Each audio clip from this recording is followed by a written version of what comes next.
Hey everyone, in this video I want to show how to paint a character like this. So I start with a sketch. Once I have that sketch, I use the lasso tool to make all separate layers, like for the body or the beak or the eyes. And here you can see it, all these different values are separate layers. Once I have these layers, I start color blocking in them, like the beak and the feet are orange, etc.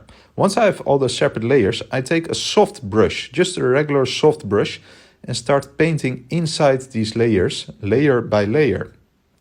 Picking the colors I want, using for shadows cool colors, for light often warm colors, and just simply with that soft brush start shading in those layers.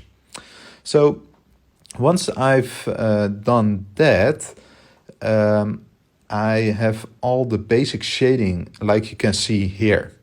But still I want to add more details. So what I often do is working in those separate layers or working on top and adding all the details, as you can see here, adding highlights, etc.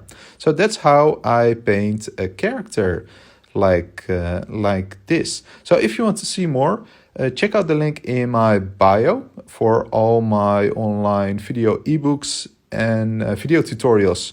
So check out the link in my bio to find out more.